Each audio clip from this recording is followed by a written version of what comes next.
काया वाचांत करणे शिव वेदे वेदले. तिचं संपूर्ण शरीर काया वाचा मन आहे बुद्धी आहे चित्त आहे अंतकरण हे पूर्ण महादेवाला अर्पण केलेले आहे. एका महादेवाच्या नामस्मरणाशिवाय तिला दुसऱ्या कुठल्याच गोष्टीत आवड नाही. शिवार्चनी तात माता जाती नित्य उभयंता तया संगे लावण्य लागता कबंदाही जातसे. हे पती पत्नी ब्राह्मण आणि त्याची बायको हे दोघ जण महादेवाच्या त्या संगमेश्वराच्या दर्शनाला दररोज जातात. त्यांच्या बरोबर ही कदंबाई नित्य नेमाला जात असे. बाळपणी नित्य नित्य शिव दर्शनात यशी होत पुढे होता वयस्थित शिव स्वतः अर्चित असे. आणि लहानपण जोपर्यंत होता तोपर्यंत आई वडिला बरोबर त्या दर्शनाला जायचं महादेवाच्या लिंगाची पूजा करायची. पण ज्यावेळेस ती मोठी झाली त्यावेळेस नित्य नेमाने एकटीही जाऊन संगमावर त्या संगमेश्वराची पूजा करू लागली. 80 हे लोटता 12 वर्षे तो कोणी एके सुदिन दिनास ग्रही सांडून या तात मातेस शिवालये गेली ती. त्यालाही बरेच दिवस लोटलेले ती 12 वर्षाची झाली. एके दिवशी आई वडील घरीच आहे आणि ही कदंबा एकटी एक महादेवाच्या पूजेसाठी त्या मंदिराकडे आलेली आहे. तव ते समय देवळात कोणीच नसे एकांतात कबंदा ते संचार करीत एकटपणे शुभांगी. आणि त्यावेळेस त्या मंदिरात कोणीच नव्हतं मंदिर रिकामं होतं. ही कदंबा एकटी एक मंदिरात महादेवाची पूजा करण्याच्या उद्देशानं प्रवेश करती झाली. जय जय हर म्हणून यावा आणि मस्तक ठेवी महिला गुणी ते समय मृडनात तिला गुणी अदृश्य होता त्या ठाया. जय जय हर हर शंभो महादेवा म्हणून महादेवाचं दर्शन घेतलं. पण त्यावेळेस त्या ठिकाणी महादेवजी गुप्त रूपात होते. गुप्त ते शिव पंचानन पाहता झाला ती कारण परिती दारा सुलक्षण मुखमंडनी देखली. आणि महादेव त्या मंदिरात जागृत अवस्थेत होते तर त्यांना समोर काय दिसलंय अतिशय सुंदर सुकुमार ही कदंबा महादेवाला दिसलेली आहे. आईशी चपळा तेज भरीत शिवधामी लकलकीत तिथे पाहता अर्पणात कामवेष्टीनी पडेला. आणि महादेवाला ज्यावेळेस या कदंबेला पाहिलं त्यावेळेस महादेवाच्याही अंतकरणाच्या ठिकाणी काम उत्पन्न झाला. मग हास्ययुक्त होऊन या कमलात मनीचे व्हावे रते आयशे येऊन या चपळवंत दात धरू पाहे ती चपळा. आणि त्याच वेळेस काय झालेलं आहे हे महादेवाची अंतकरणाच्या ठिकाणी काम निर्माण झाला. या कदंबेविषयी आसक्ती निर्माण झाली आणि प्रगट महादेवाला रूप केलंय या कदंबेला धरण्यासाठी पळू लागले. परी तो शिव तेज खाणी धावता देखला जैसा तरणी तेने करून भयभत होवणी पळू लागे कबंदा. आणि त्यावेळेस महादेवाचं तेज महादेवाचं रूप हे पूर्ण पाहिलं आणि ते पाहून त्या कदंबेच्या अंतकरणाच्या ठिकाणी भीती निर्माण झाली.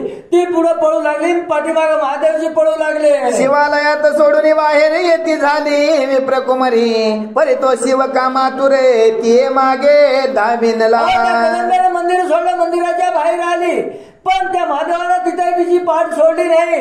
त्या कदंबेच्या पाठीमागच महादेवजी बाहेर आले. पुढे कदंबा मागे भव उभयंता माहिती घेती धाव धाव घेता सदाशिव जाऊन या स्पर्शिले. आणि पुढे कदंबा पळतीये पाठीमाग महादेव पळू लागलेले पळत जाऊन महादेवाने या कदंबेच्या हाताला धरलेला आहे. परी शिव स्पर्श होता तिथे सांडी मानव तनु ते सुरचना अप्सर होऊन त्वरित स्वर्ग प्रती चालली. यावेळेस महादेवाचा नुसता स्पर्श या कदंबेच्या देहाला झाल्या बरोबर त्या कदंबेचा देह तिने तिथं टाकून दिला. पहिला जो सुरचना अप्सरेचा जो देह होता तो प्राप्त झाला स्वर्गाला चाललेली परी एकीकडे शिवकामाचा उजळला पाड ठाव सांडून इंद्रिय पाड द्रव्य द्रवला महिते द्रव्य द्रवता मही पाठी पाहता झाला कृष्ण तटी उदक मिळता एकवटी सकळ मासे संचरले परे पूर्वीपासून तयसमयी पर्वत घन तेने प्रवाही कृष्ण संगमी मन रेतपात मिरवला. प्रजन्य काळी तो चाट जात होता कृष्ण पात्रात ते संधीत राव सुबट स्नानाला गी मिरवला. अशा प्रकारे इकडं ह्या कदंबेचा उतार झाला. ते स्वर्गाला गेले. महादेवाचं वीर्य पतन झालेलं ते पाण्यात पडलं. ते पाण्याबरोबर वाहून जाऊ लागले. परंतु इकडं हा शशांकर राजा त्याच संगमावर आंघोळीसाठी नदीत पात्रात उतरलेला. स्नान करून शशांकर तटी बैसला होऊन स्थिर स्नान संध्या सारुनिया समग्र अर्घ्य प्राधान्य परवर्तनचे. स्नान संध्या झालेली आहे पण अर्धदान देण्यासाठी नदीच्या काठावर हा राजा थांबलेला आहे. तरी घेता कृष्णा जेवण त्वरेत दाटले आंधुळीत येऊ नये मानव देहाचा स्पर्श होऊन रेती पुतळा रचिला. वेळेस राजानं ते अर्धदान देण्यासाठी पाण्याची ओझळ हात पाण्यात घेतला आणि पाण्याबरोबर वीर्य त्याच्यात आलं.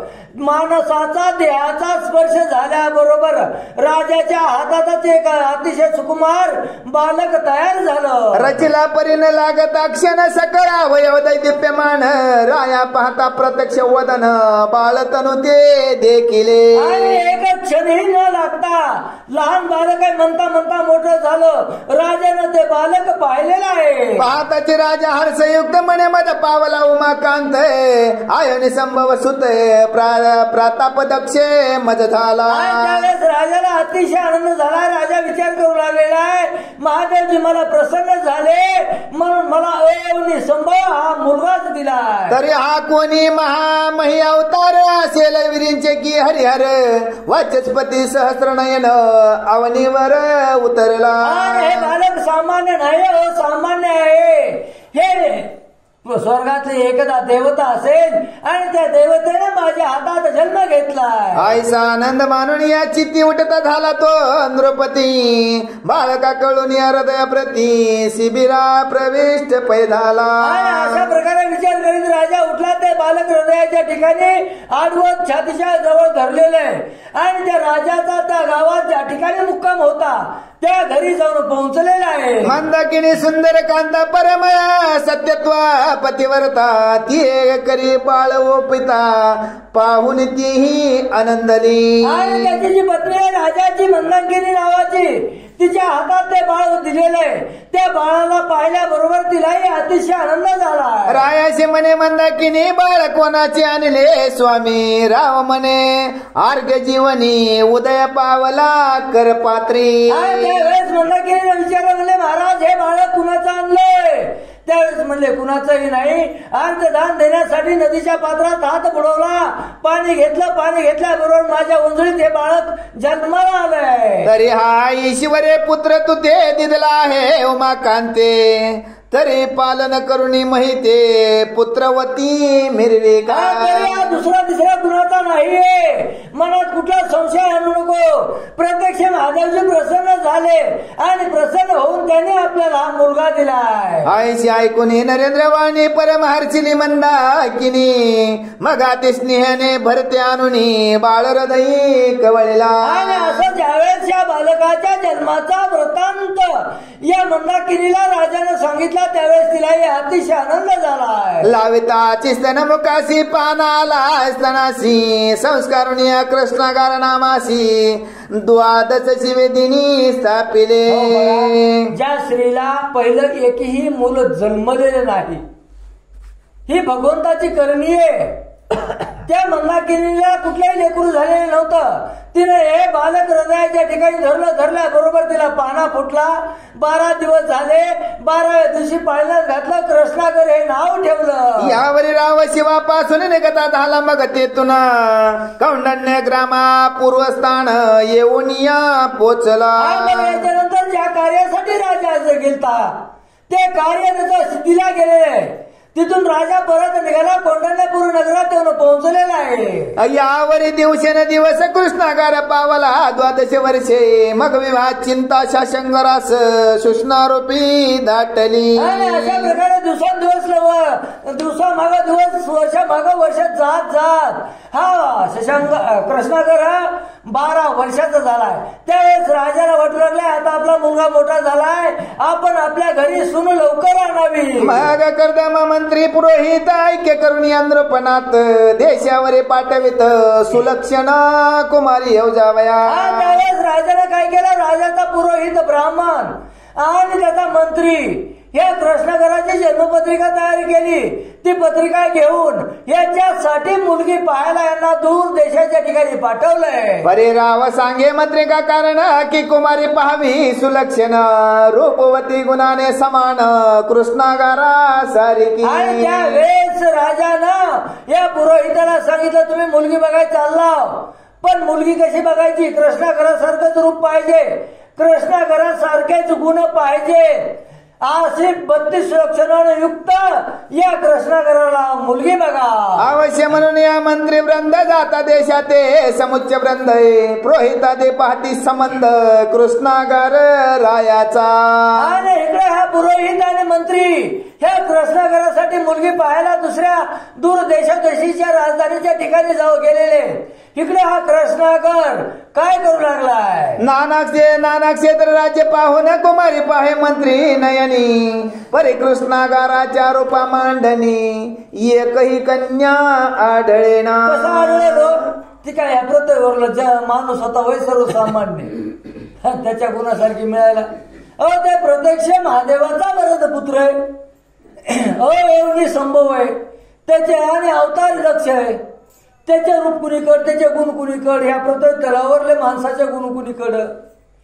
हे प्रधान आणि पुरोहित पूर्ण देशोदेशीच्या मुली पाहिल्या, पण या कृष्णाकराच्या योग्य अशी मुलगी एकही आढळली नाही. सकळ मंत्री देशोदेशी पाऊस रमले कुमारीशी परी सर्व संपन्न तयाती कोणी एक आढळेना. हे दोघजण देशोदेशीच्या राजधानीत जाऊन राजाच्या मुलीविषयी चौकशी करू लागले, पण या कृष्णाकरासारखीला योग्य अशी मुलगी एकही यांना सापडली नाही. रूप पाहती तो गुणहीन गुण पाहती तो स्वरूपहीन रूप गुण असता घटी समान उभयंताची येईना. बघा रूप ज्या ठिकाणी रूपवान मुलगी आहे तिथं गुण नाही, गुणवान नाही. ज्या ठिकाणची मुलगी गुणवान आहे तिथं रूप नाही.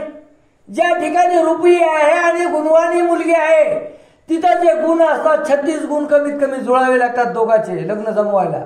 ते घटिकाचं माप असतंय ते जुळत नाही. अशा प्रत्येक ठिकाणी अडचण निर्माण झाली. आयशिया परी सांग पांग कोटो ही कोठेही दिसेना शुभ मार्ग अतिश्र मुनिया लाग वेगे स्वस्थानाशी पातले.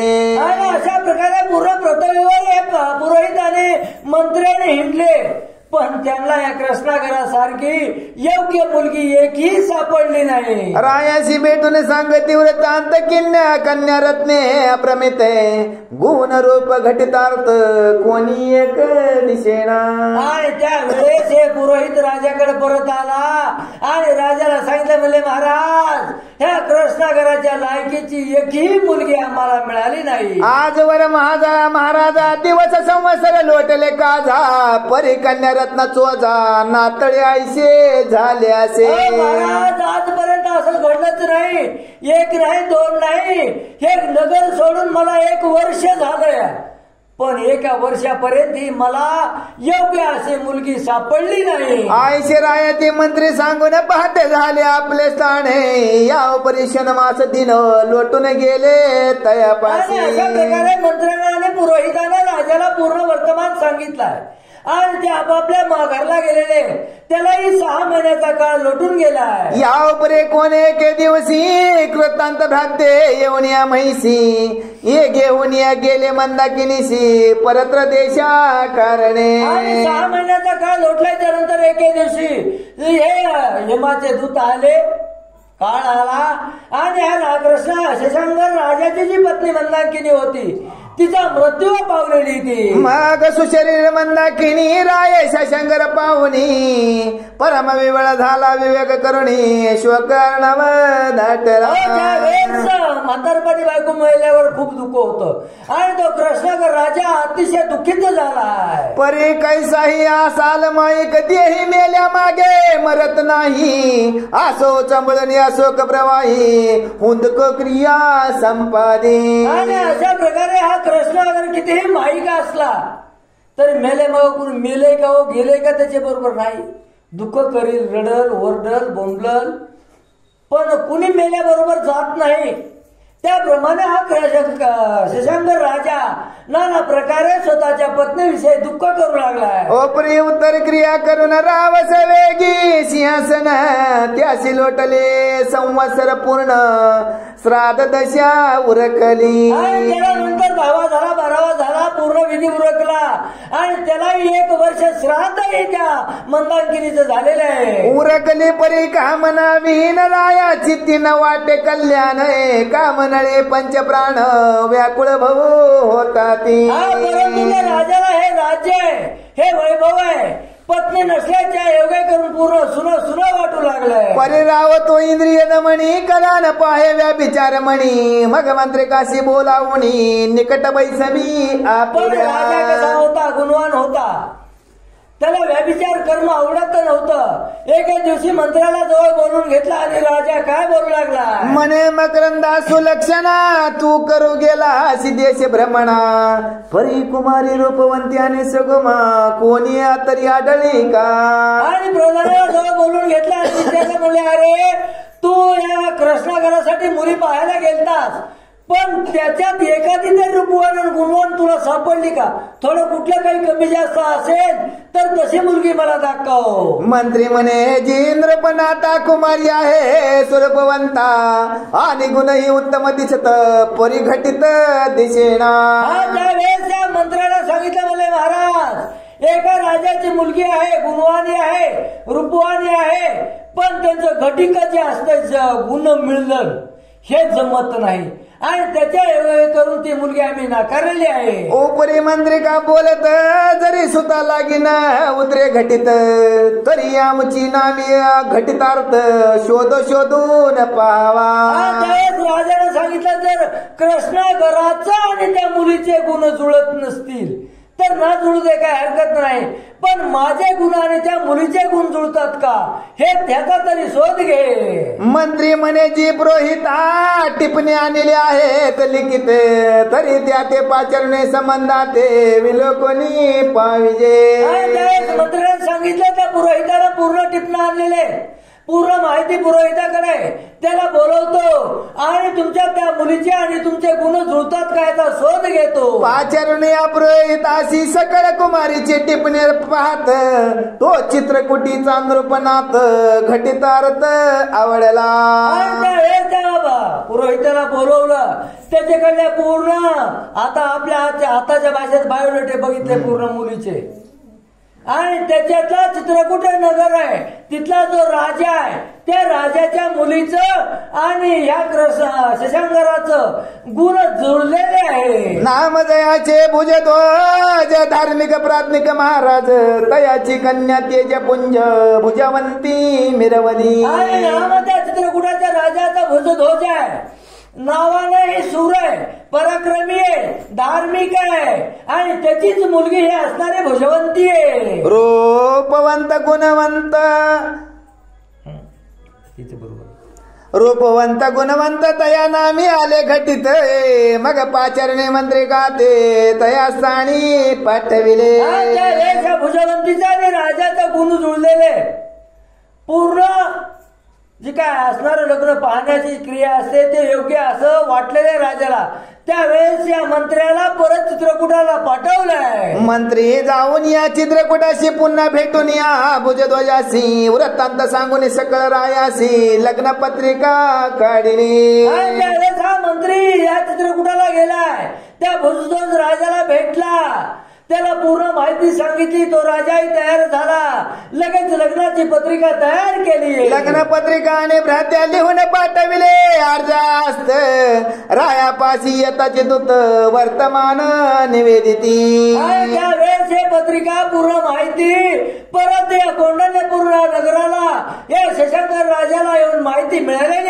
लग्न पत्रिका आणि दूत पाहून राव संतोषत मग सराजा माव जाऊन येत लग्न सोहळा उरकला. त्यावेळेस राजालाही आनंद झाला. पूर्ण सैन्याला जमा बरोबर घेतला राजानं. ह्या चित्रकूट नगरात गेला आणि स्वतःच लग्न उरकलेलं आहे. मग ती कांता घेऊन राव पाहता झाला आपला ठाव. उपरी दिवस दिवस थोरवी भुजवंती झाली असे. इकडे लग्न झालं त्या राजा भुजवंतीला घेऊन स्वतःच्या नगरात आला. इकडे दिवसेंदिवस हे भुजवंती मोठी झालेली आहे. 13 वर्ष व्यवस्थित भुजवंती मी मिरवली.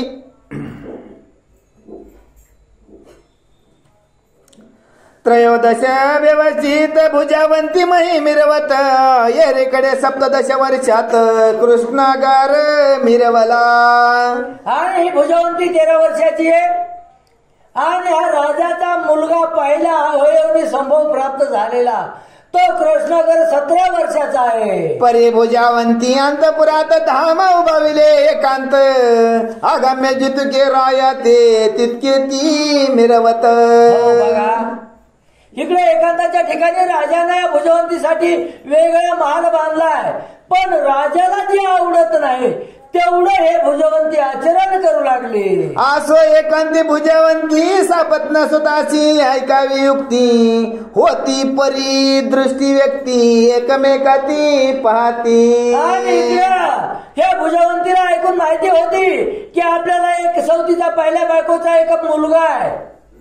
पण त्या दोघांनी एकमेकाला पाहिलेलं नव्हतं. तो कोण एक दिवशी शोधिनाशी राव गेला मृगयासी कृष्णागार धामासी वेदुनिया पाहतसे. एका दिवशी काय झालं राजा हा श्रीरंग राजा शिकारीसाठी गेला. ही भुजवंती महालात वर आहे उपरीवर.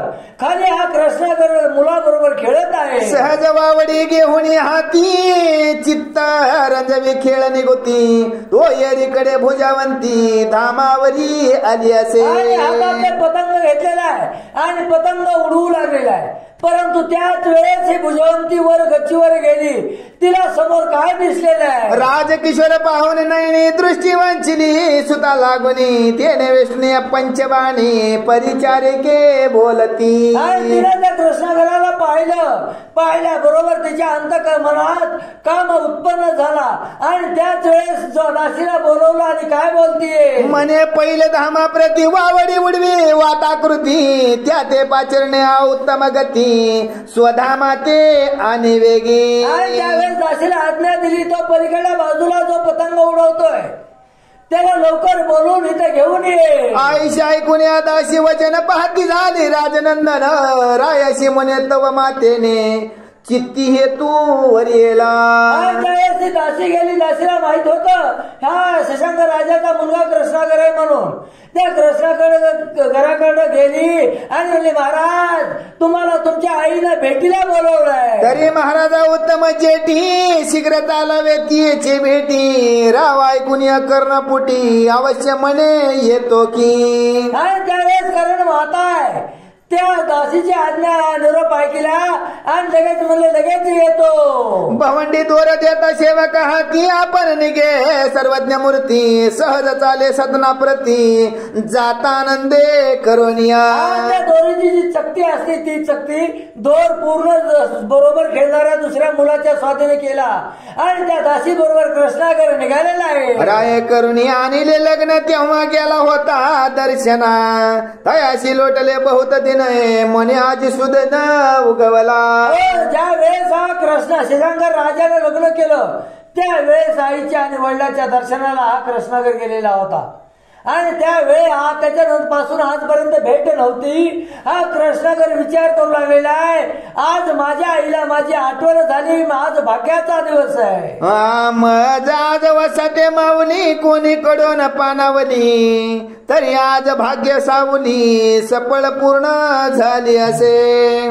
आईचा आनंद उत्सव चित्ती मानून या जात असे नृपती सहज चाली सदना प्रती जाऊन या पोचला. आईने बोलवलं याच आनंदात कृष्णागर चाललेला आहे आणि सहज चालत चालत या भुजवंतीच्या महालाच्या दारात जाऊन पोहोचलेला आहे. तेव्हा ती दारा उपरीवरी येता पाहिला कृष्णा घरी खाली उतरून या शयन गोवारी जापाती झाली बेल्लाळी. आणि ताबडतोब तिला कृष्णागर गेलेला पाहिला. वर जी होती गच्चीवर खाली उतरलेली आहे आणि मालात येऊन थांबलेली आहे. शयन सदनाचे धरून द्वार उभी राहिली ती सुकुमार तो परिचारिका कृष्णागार घेऊन या पोचली. स्वतःच्या घरातही घराचं द्वार अडवून उभा राहिलेली आहे आणि त्याच वेळेस ही दासी घेऊन कृष्णागराला तिथपर्यंत आली आहे. पोचली परी हस्त संकेत राया प्रतिदावी सदनाते आपल्या घरी दासी जात भेट करुणी उभयंता.